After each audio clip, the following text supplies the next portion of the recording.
All right, small town cop here. And I was one of those guys that pre-ordered the Micro 5X by Primary Arms. And I will say it is great. I'm going to dub this because someone didn't like the fact that I compared a 4X magnifier with an A point as a make your red dot an ACOG. I'm going to call this a Fugly functional ACOG because that is just an ugly like situation we've got going on here. The optic itself is beautiful. If I could just put it straight up here, like put a mount back here and just go straight up, or just slightly backwards, I would, but I can't. So, and the optic itself, I mean, I have it on 13 now. Let's see if I can show you guys. That is stupid bright. Now, I know it's indoors right now. And hey, you actually got a good view of the reticle right there. That is very, very clear. Very, very clear. And if I can turn it down a little bit. Oh, by the way, the clicks are really good on it. Turn down to 6. See if you can see it. Yeah. I would say I'm in, middle of nowhere. Oh, come on. Get back to where you were. Well, you see. The brightness is extremely functional. And I would say that the 13 setting on this is absolutely daylight bright.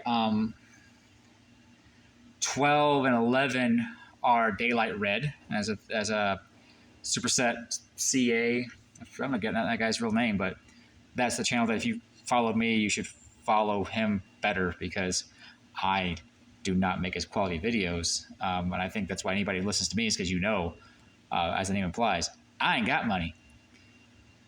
So I ain't shilling for nothing, and I ain't got the backup. But the clicks, absolutely positive. The rigidity, absolutely positive.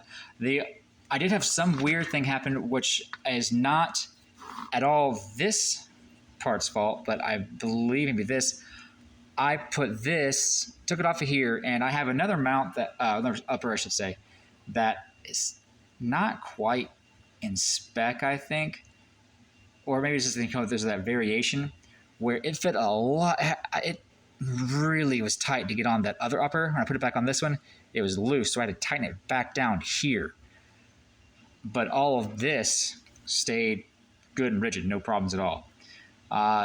Critiques I have for this optic so far. Sure, eye leaf is short, but that's the trade-off you get for having something so small. I did get this today, and I zeroed it today, and I've been messing around with it all day. It was my big thing to do today. And once it came in, I went straight to this mount. I cannot speak to the primary arms mount because the first thing I did was get this Midwest Industries mount. Before the optic came in, I had that mount in. Mount's been great. I know that other upper is a little because all my optics mounts, what would be perfect fit here, it's real tight on there, and I'm pretty sure that's just because of mil spec being some variance. Because I saw the same thing while I was in the military. Negatives about this. It's fugly. And it's only the mount situation. If I could put like a mount that kind of filled this ugly gap here or something, I would do it. Eye leaf is a little short, but I mean, I'm willing to trade that off for this. I mean, and right now it doesn't matter because I have a situation where it's so far back when I bring this up to my eye, it's right there. It's crystal clear. I have a full field of view. It is amazing. And I'm probably going to get the flash hider for this and hope it screws out a little farther just to balance this empty space out. I'm an art guy. I'm actually an art teacher now. In conjunction, I'm hoping to go part-time for the department and do full-time teaching. And the art guy in me is like, yeah, this is really cool. This works really well. It's, you know, it's very practical, tactical kind of thing. But this negative space here just bothers the crap out of me. But there is something about the fact that this is as light as my Aimpoint T2, and it's 5x. Well, it's nearly as light.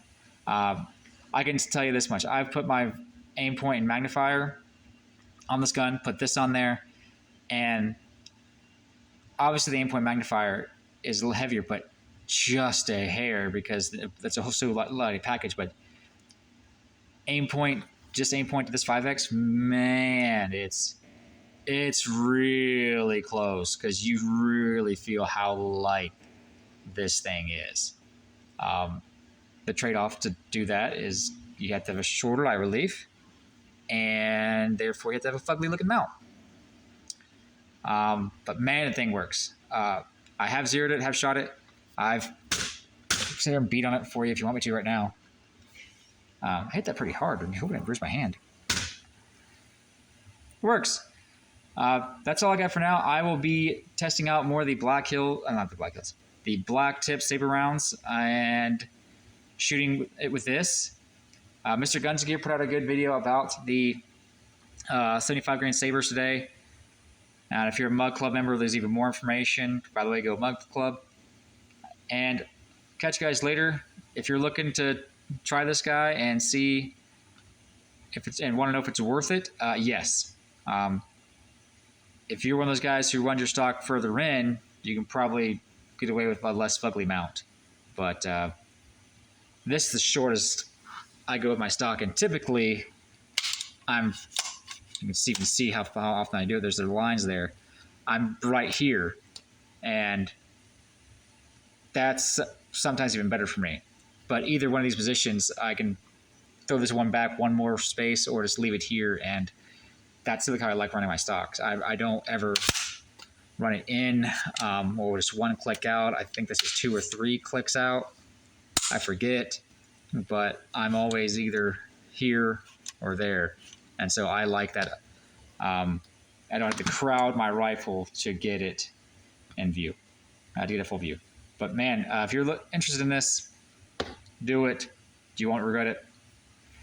You guys get out there and shoot, train.